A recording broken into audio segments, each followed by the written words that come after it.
今集我就會帶大家去福岡一間好出名食燒肉嘅地方，同埋會帶大家行一間7×24嘅超市。咁喺日本度食好嘢，好多時都要去啲網站度訂好晒先至有得食。呢一間都唔例外，佢總共有3間分店，而我哋就揀咗一間比較新嘅去試。咁我哋今日食嘅餐呢，就係佢哋嘅 S 餐。咁絕對唔使擔心日文唔知講乜，因為佢有中文寫明呢個餐有啲乜嘢食。咁我見個餐呢，和牛嘅份量就唔算話太過多。咁嚟得福岡食，同埋見到呢一個 menu，就真係會令你嗌多幾碟肉嚟食。咁第一碟到嘅就係 S 餐裏邊嘅和牛。咁除此之外，佢仲會上埋小菜同埋一嚿牛脂俾你。而呢一嚿牛脂唔係愛嚟食噶，係愛嚟一陣開爐嘅時間用。而佢前菜方面，日韓兩款都有，分別有泡菜啦、菠菜同埋呢一個日本必食嘅椰菜沙律。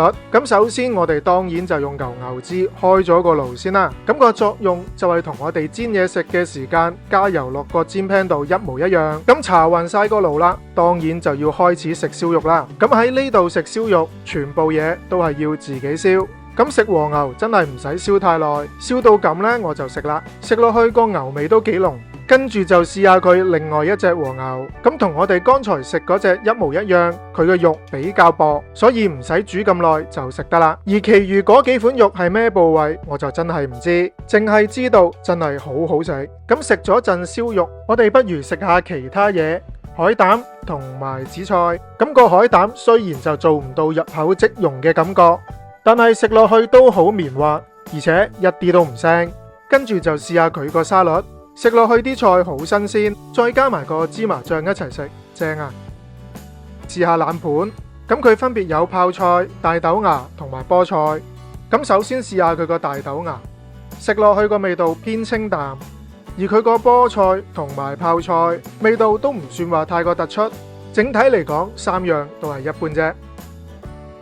而全晚嘅燒肉，印象最深刻嘅莫過於呢2款啦。咁第一個就係壽喜燒薄切牛肉，咁佢除咗油花夠晒靚之外呢，佢仲會跟埋隻雞蛋俾你點住嚟食。咁同埋佢唔算話太過厚嘅關係，所以燒幾嘢呢，基本上已經食得啦。咁食落去個肉味好夠，再飲埋個蛋一齊食，真係超級正。跟住就試下全晚最貴嘅嘢食，佢就係牛柳啦。不過雖然話係最貴啫，其實佢圍翻港紙大概都係80蚊到。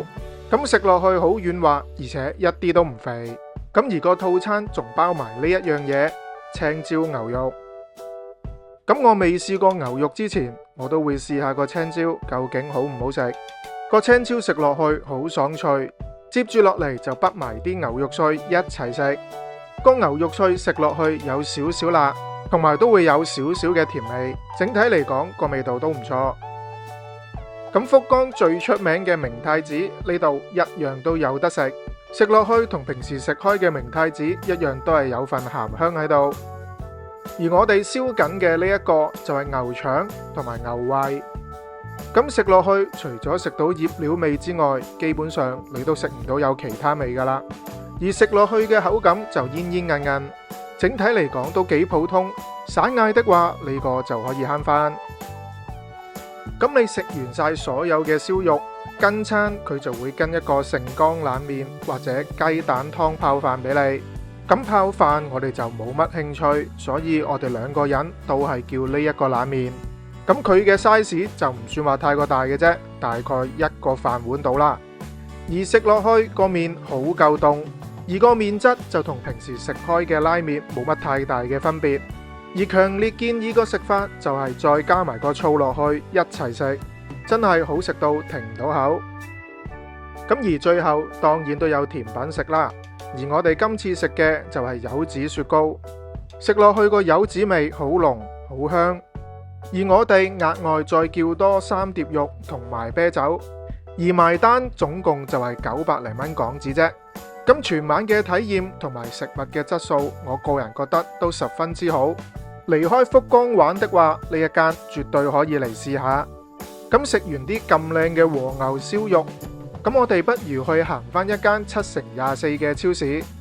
咁首先講咗個名先，佢就係叫 Sunny。而我哋今次去嘅呢一間，咁地下嘅呢一層就係停車場。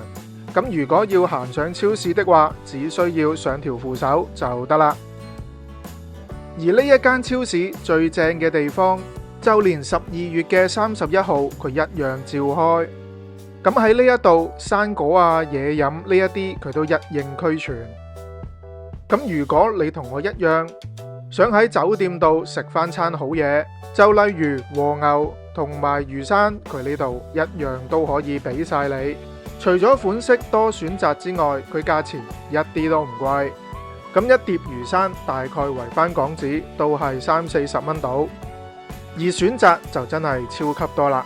咁我哋當日去嘅時間就係買晚餐翻酒店食，咁和牛同刺身當然就唔少得啦。咁有刺身食，當然都有壽司啦，而且價錢都唔算太貴，好似呢一個27件嘅壽司，只不過120蚊港紙到啫。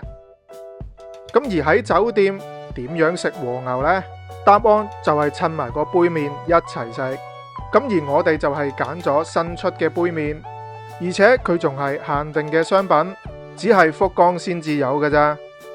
咁除咗壽司、刺身同埋和牛之外，我哋仲有買到沙律、少少嘅熟食。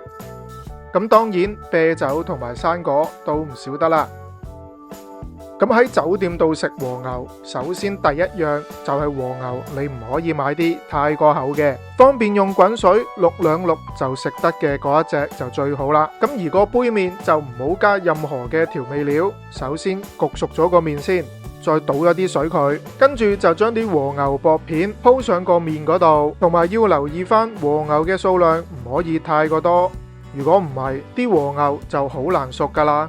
咁我買嘅份量大概都係得4塊到啫，之後就將啲滾水倒落去，跟住就將塊錫紙冚住焗多佢一陣。咁如果你想個牛肉再熟啲的話，就可以將呢一次嘅水倒埋佢，再淋多次滾水焗多佢一陣。而最後食嘅時間就可以加埋包味粉落去撈勻佢，咁呢一個和牛拉麵就食得啦。和牛食落去就真係冇得輸啦。話晒佢都係 A5 嘅黑毛和牛，所以整體嘅味道同你出去食一個和牛拉麵基本上冇乜太大分別。所以如果行街行到好夜，又或者撞正佢哋嘅大時大節，好多餐廳都唔開，喺呢一間超市就可以買到一個超豪華嘅晚餐啦。記得 comment、like 同埋 subscribe 我哋條 channel，再撳埋隔籬個叮叮鐘，有新片你就會即刻知道噶啦。